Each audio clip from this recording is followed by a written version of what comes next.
तो तो इस बार अच्छा आदमी है तो अच्छा आदमी भरोसा कहीं कर ले तो फिर क्या होगा, 80 लक्ष्य कैसे आप लोग पा पाएंगे? कांग्रेस से उम्मीदवार हो जाएंगे देश। देखिए, जहाँ तक भाई साहब की उम्मीदवारी की बात आप कर रहे हैं, तो उम्मीदवार उस दल से जब होंगे, उस दल को लोग वोट कर रहे हैं। भाई साहब को तो वोट करते ही हैं, पर्सनल मेरा कुछ वोट होता है, लेकिन दल का वोट होता है। और जब दल का वोट होता है तो आज की तारीख में कांग्रेस पार्टी 60 सालों तक इस देश में जो राज करने का काम किया है, उसको लोगों ने खारिज करने का काम कर दिया है। अब कांग्रेस के पास कोई, कभी रहा होगा जमाना कांग्रेस का, आज कांग्रेस के पास कुछ नहीं बचा है। अच्छा, कांग्रेस की पूंजी सब खत्म हो गई है। पटेल साहब, कांग्रेस में तो आप रहे नहीं, आप सपा में रहे, बसपा में रहे और लगभग 30-40 साल से तो वही सत्ता में है।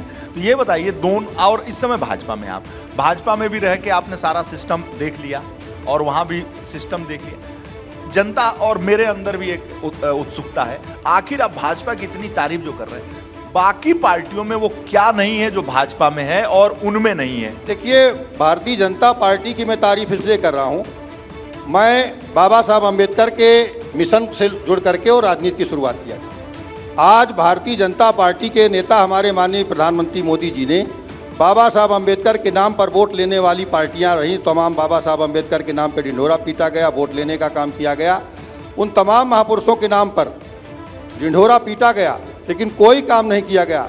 मैं माननीय प्रधानमंत्री मोदी जी को बधाई देना चाहता हूं, बाबा साहब के नाम पर पंचतीर्थ बना करके, बाबा साहब जहां पैदा हुए महू छावनी में अम्बेडकर नगर घोषित करके वहां पर तीर्थ स्थल बनाया गया। बाबा साहब जहां पढ़ने गए लंदन, वहां पर उस विश्वविद्यालय के सामने वहां पर बाबा साहब की मूर्ति लगाने का काम, उस घर पर जहां बाबा साहब रहते थे उसको लेकर के वहां विदेशों में भी बाबा साहब का पूरा इतिहास बनाने का काम। और बाबा साहब अंबेडकर जब यहाँ पर भारत सरकार में मंत्री रहे, जिस बंगले पर रहते रहे, उस बंगले को बाबा साहब के नाम पर पूरा वहाँ पर लाइब्रेरी और पूरा संग्रहालय बनाने का काम।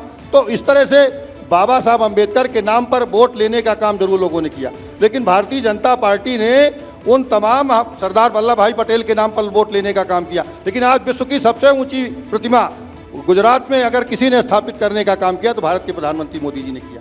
इसी तरह से बौद्ध जी के नाम पर तमाम राजनीति हुई और आज बौद्ध तीर्थों को विकसित करने का काम कौन कर रहा है? मोदी जी कर रहे हैं। तो इसलिए मैं कह रहा हूं कि मैं जहां रहा हूं वहां की बात मैंने, उस जमीन को मैंने वहां से शुरुआत किया है। आज देश में सबका साथ, सबका विकास, सबका विश्वास करने का काम अगर कोई कर रहा है तो भारत का प्रधानमंत्री मोदी जी कर रहा है, भारतीय जनता पार्टी कर रही है। इसलिए मैं गर्व से कह रहा हूं कि आने वाले समय में सबको समेट करके आगे बढ़ाने का काम, अभी माननीय सांसद जी कह रहे थे, हम भारत को वैभवशाली राष्ट्र बनाना चाहते हैं।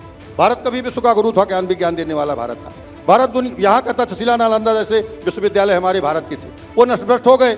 और आज भारत कटोरा लेके 60 सालों की राजनीति में कांग्रेस की कटोरा लेके अमेरिका से लाल ज्वार मंगा करके हमें खिलाने का काम करने का किया। आज भारत हमारा आत्मनिर्भर बना है।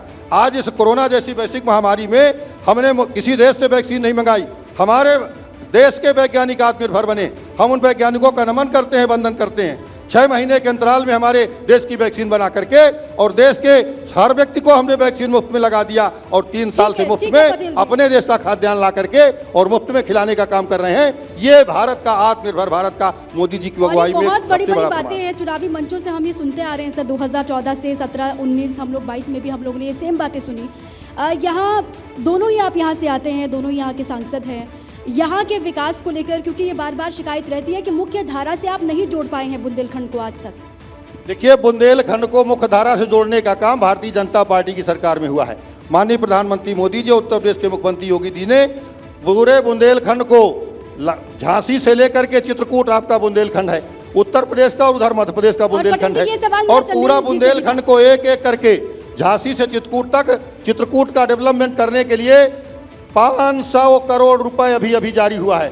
5000 करोड़ रुपए का पैकेज चित्रकूट के पूरे विकास के लिए, चित्रकूट अकेले, चित्रकूट जिले के लिए। और बुंदेलखंड एक्सप्रेसवे से लेकर के बुंदेलखंड में, चित्रकूट में हवाई अड्डा बनकर के तैयार हो रहा है। हवाई अड्डा बनकर के बुंदेलखंड में तैयार हो रहा है। 4 महीने के अंदर पूरे विश्व के लोग चित्रकूट उतर करके, पर्यटन की संभावनाएं चित्रकूट में अपार थी। बगल में खजुराहो में चित्रकूट, वहां लोग जाते थे पर्यटन के क्षेत्र में, लेकिन चित्रकूट की तरफ किसी ने ध्यान नहीं दिया। उत्तर प्रदेश के योगी आदित्यनाथ, भारत के प्रधानमंत्री मोदी जी की सरकार में चित्रकूट का सर्वांगीण विकास, सड़कों का जाल बिछा, 4 लाइन सड़कें बन रही हैं, चौड़ी सड़कें बन रही हैं। वहां पर जो माफिया और बदमाशों का अड्डा होता था, जिस पहाड़ों पर बंदूक में पुलिस की और बदमाशों की मुठभेड़ हुआ करती थी, गोलियां दड़दड़ाती थी, आज उस चित्रकूट के पाठा में हवाई जहाज गड़गड़ा के उतरने जा रहा है। कांग्रेस पार्टी ये कायाकल्प हुआ है पूरे क्षेत्र का। शिक्षा के क्षेत्र में